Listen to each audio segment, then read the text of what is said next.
la loi du retour est un sujet extrêmement délicat que personne ne veut ouvrir. C'est une pomme de terre explosive qu'il faut surtout pas ouvrir parce que on y est arrivé à un équilibre après des dizaines et dizaines d'années de négociations entre les relations entre Israël et la diaspora. Il s'agit surtout pas maintenant d'ouvrir parce que si ça s'ouvre, ça peut vraiment exploser dans tous les sens. Aujourd'hui, la loi du retour ne passerait pas à l'ONU.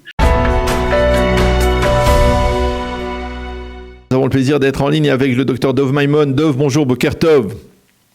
Boker Tov, Daniel, Boker Tov, chers auditeurs. Alors, je rappelle que vous êtes chercheur au JPPI, à l'Institut pour l'avenir du peuple juif, on va dire comme cela. J'espère, j'ai toujours du mal à traduire l'intitulé exact de votre institut, mais en tout cas, c'est un institut qui est extrêmement actif et justement actif en particulier dans les relations entre Israël et la diaspora. On a besoin de votre éclairage pour mieux comprendre un peu quelles pourraient être les répercussions de la décision ou l'intention en tout cas d'Itamar Ben-Gvir de modifier certaines décisions de la Cour suprême qui sont liées, on va dire, au judaïsme américain, en particulier au judaïsme réformiste et conservatif. Il s'agit d'une information qui est tombée en début de semaine. Ben-Gvir, vous le savez, a l'intention de déposer un recours à l'intention de modifier en fait un décret de la Cour suprême qui permet aux convertis américains au judaïsme par les mouvements réformistes et conservatifs d'obtenir la nationalité israélienne, même s'ils ne sont pas reconnus comme juifs selon la halakha par le grand rabbinat d'Israël. J'espère avoir été clair à ce sujet. Est-ce qu'une telle décision peut avoir un véritable impact et peut créer une forme de fracture entre la communauté juive américaine et l'État d'Israël, comme l'a dit le ministre sortant de la diaspora, Nachman Shai ?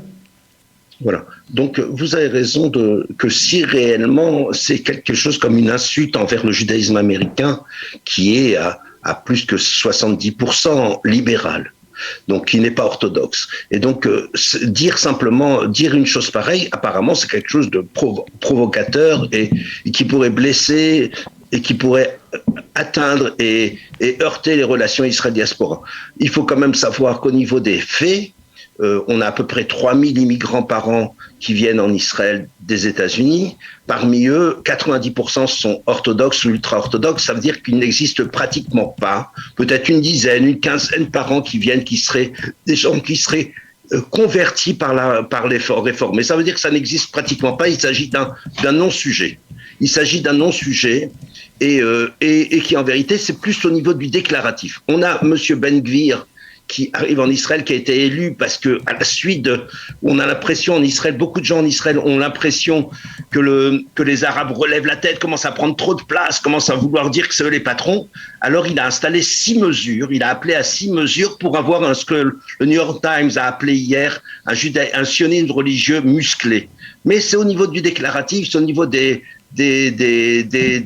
promesses électorales qui en vérité, dès qu'on va rentrer dans le concret, elles vont être complètement annulées parce que, je vais dire le point central, c'est que la loi du retour est un sujet extrêmement délicat que personne ne veut ouvrir. C'est une pomme de terre explosive qu'il faut surtout pas ouvrir parce que on y est arrivé à un équilibre après des dizaines et dizaines d'années de négociations entre les relations entre Israël et la diaspora. Il s'agit surtout pas maintenant d'ouvrir parce que si ça s'ouvre, ça peut vraiment exploser dans tous les sens. Aujourd'hui, la loi du retour ne passerait pas à l'ONU. Il faut éviter à tout prix de recommencer à faire un débat sur cette loi qui quelque part est quand même une discrimination positive envers les Juifs et qui est difficile à faire passer au niveau mondial. Donc, en aucun cas, on ne pense pas qu'il va y avoir quoi que ce soit à ce niveau-là. C'est simplement au niveau du déclaratif. Et c'est parmi les 6 points de Ben-Gvir, c'est certainement pas celui-là qui va être le point déterminant.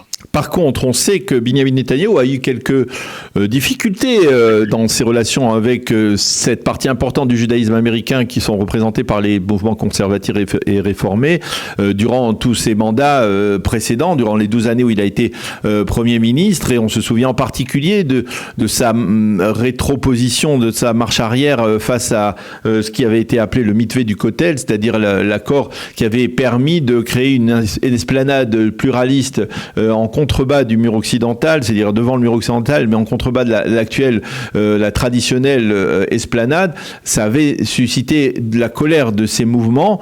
Le retour de Benyamin Netanyahou au pouvoir, la formation de cette coalition qui, pour une moitié au moins, est composée d'éléments sionistes religieux, on va dire déjà orthodoxes, et des ultra-orthodoxes des partis judaïsme de la Torah et Chasse, est-ce que ça finalement ça ne risque pas d'inquiéter encore ce judaïsme, de provoquer une sorte d'éloignement entre les deux?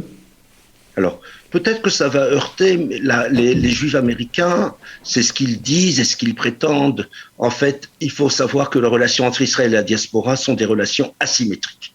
Ça veut dire que si en 1967, 30 ou 40% du budget israélien était de l'argent qui venait de la diaspora, aujourd'hui, ça représente moins d'un demi%. Ça n'a pratiquement plus aucun impact concret sur l'avenir de l'État d'Israël. C'est important, c'est important d'avoir le soutien des Juifs américains, mais ce n'est pas non plus quelque chose de déterminant. C'est-à-dire que les Judaïs de diaspora, que ce soit de France ou d'Amérique, a plus besoin d'Israël que d'Israël a besoin d'eux. Israël peut vivre sans eux, alors que si Israël n'existait pas, ils auraient beaucoup de mal à continuer à pérenniser leur activité. Donc la relation est une relation asymétrique, donc ils vont accepter ce que dit le gouvernement israélien. Le peuple israélien a parlé. 15% des Israéliens, d'après les sondages du JPPI, de Jewish People Policy Institute, que je traduirais comme l'institut de prospective sur l'avenir du peuple juif dans lequel je travaille, 15% des Israéliens sont des gens religieux et qui veulent une terre d'Israël complète. C'est des gens qui voudraient même prêts à annexer les territoires. C'est le peuple israélien qui veut ça. Ça veut dire que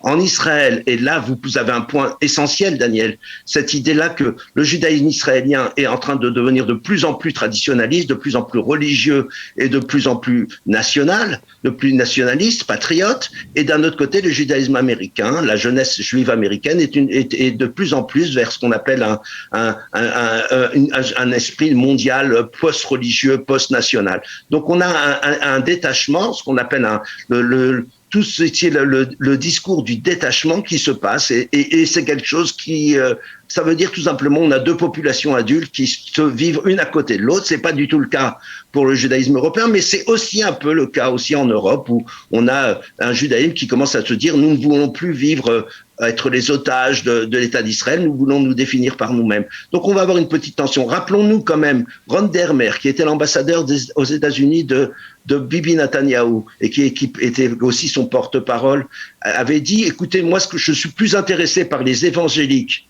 ça veut dire que les groupes chrétiens évangéliques qui sont assignés totalement à Israël, que par les Juifs américains qui sont très très critiques envers Israël et dont une grande partie sont même vraiment violemment critiques d'Israël. Donc le judaïsme américain, on est peut-être en train de le perdre en partie. Les choses vont changer parce qu'on a tout à coup une grande crise d'antisémitisme qui va ramener les gens un peu à la raison en Amérique, mais on va les voir un peu revenir vers leur judaïsme un peu comme on a vu en Europe il y a une vingtaine d'années. Mais d'une manière générale, oui, c'est vrai, c'est quelque chose qui va qui heurte les Juifs américains. Mais est-ce que Netanyahou pense surtout à la survie de son gouvernement et au bien-être de l'État d'Israël? Et si ça doit causer quelques dommages collatéraux dans la relation Israël-diaspora, ça ne devrait pas être très grave. Rappelons-nous que ça n'a aucun impact sur le vécu, sur le réel, même si on devait changer cette loi. Rappelons-nous que cette loi a peu de chances de passer parce que personne n'a envie d'ouvrir un sujet aussi délicat. Rappelons-nous qu'on est entre le déclaratif, entre quelqu'un qui vient de rentrer à la Knesset et qui veut essayer de montrer qu'il est très fort, qu'il va faire la révolution, et quand il va prendre ses postes de responsabilité, il va être à un autre niveau. Donc non, je ne suis pas inquiet, Daniel. Je voudrais une réponse à une question que l'on se pose souvent. Est-ce que c'est Benyamin Netanyahou, lui, qui a, durant les 12-15 dernières années, éloigné l'État d'Israël du judaïsme, des courants majeurs du judaïsme américain, ou bien c'est l'inverse, c'est-à-dire c'est le judaïsme américain qui, naturellement, avec un éloignement de ce sentiment justement de nationalisme, même d'une forme d'identité juive, eh bien, s'est éloigné de l'État d'Israël naturellement?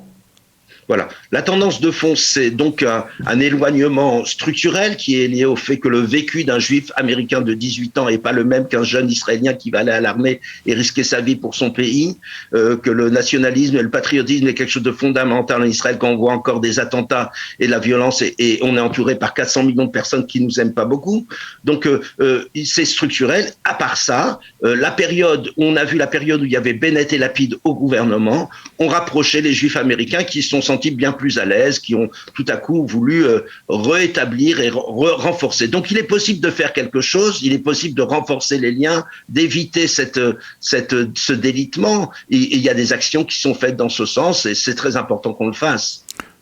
Donc il aurait pu y avoir, c'est-à-dire vous le reconnaissez vous-même, c'est-à-dire un gouvernement qui serait plus au centre, plus de centre-gauche, eh bien aurait plus de relations avec le judaïsme américain, même si ça ne se concrétiserait pas par une multitude de projets, on va dire.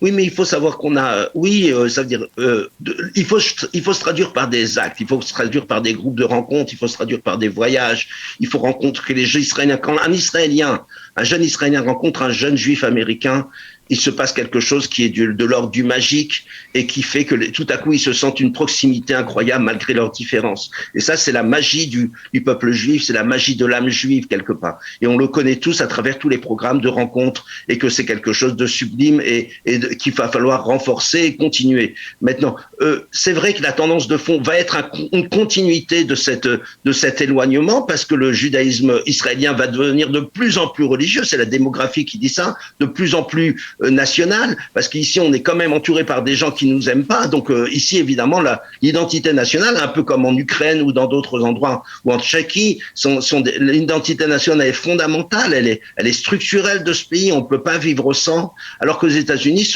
le sens de l'identité nationale n'a pas vraiment de sens. Donc les Juifs américains ne peuvent pas comprendre le vécu israélien et plus ils vont rencontrer les Israéliens, plus ils vont voyager en Israël, plus ils vont comprendre. Mais c'est vrai que on peut faire des choses, mais si rien n'est fait, les choses vont se déliter. Et c'est vrai que le gouvernement Netanyahou va pas faciliter les choses. Il va pas faciliter. On a publié une dizaine d'articles dans la presse internationale, dans mon institut, qui dit attention, Monsieur Netanyahou, faites attention. Les Américains ont dit attention, ne prenez pas Ben Gvir dans votre gouvernement à un poste de direction ministérielle. Bon, écoutez, il faut quand même gérer un pays. On a fait après la 5e élection, on veut avoir un gouvernement stable. Ben Gvir correspond à une voix de beaucoup de monde en Israël. Rappelons-nous simplement que, par exemple, un groupe qui est normalement antisioniste, qu'on appelle les Lubavitch, les Chabad, dans le village des Chabad, de Kfar Chabad en Israël, 55% des gens ont voté pour Ben Gvir. Ça veut dire que Ben Gvir, même chez les antisionistes, est un discours qui a envie d'être dit, qui a envie d'être écouté. Cette voix doit être prise en compte dans le gouvernement israélien, même si on n'est pas du tout content, même si on n'est pas heureux que ça se passe comme ça. C'est le peuple qui parle. Le peuple dit nous voulons avoir un judaïsme fier, nous en avons marre des Arabes qui sabotent le pays, etc. Donc on peut être complètement contre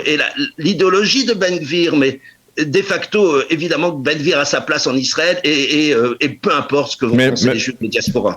Même si, effectivement, d'une certaine manière, il n'est pas certain que tout le monde définira le mouvement Lubavitch comme antisioniste véritable au niveau idéologique, même si, effectivement, historiquement, on peut le dire.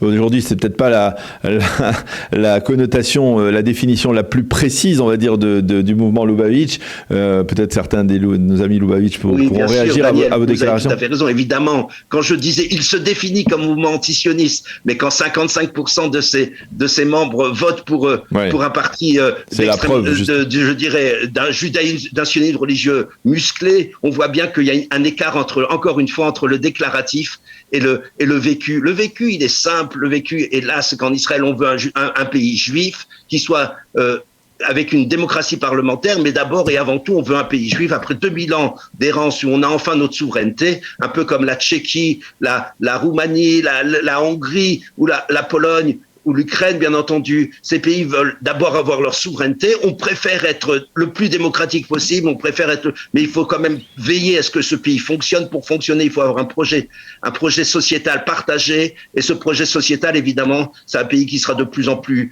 juif, avec une identité juive, et que ce délitement de l'identité juive ne peut pas servir à la cohésion nationale. Donc c'est quelque chose qui est positif. Nous sommes en train d'aller vers un pays qui va aller de mieux en mieux. Et je reste très optimiste. Et les relations du judaïsme de diaspora vont s'aligner sur les positions d'Israël, comme ça s'est passé à l'époque de Shamir, où il n'était pas content, à l'époque de Begin, où le judaïsme de diaspora n'était pas content, à d'autres époques. Ok, le judaïsme n'est pas diaspora, mais y compris qu'ils ne peuvent pas faire sans, donc ils vont s'adapter. Donc encore une fois, les relations sont asymétriques. Le judaïsme de diaspora ne va pas boycotter d'Israël parce que ça voudrait dire pour eux qu'ils tout à coup vont disparaître puisqu'ils n'auront même plus le centre d'intérêt partagé qui les rattrape entre eux et qui les raccroche les uns avec les autres. Eh bien, docteur Dov Maimon, merci beaucoup pour toutes ces explications autour donc de ces changements qui se précisent au sein de la coalition gouvernementale. Et vous dites donc apparemment pas de véritable changement concernant donc les relations entre le judaïsme de diaspora, en particulier le judaïsme américain, et le gouvernement Binyamin Netanyahou. Pas véritablement de changement sur le terrain. Merci beaucoup d'avoir été avec nous ce matin. Passez une agréable journée. Merci et à bientôt, Dov. Au revoir et merci.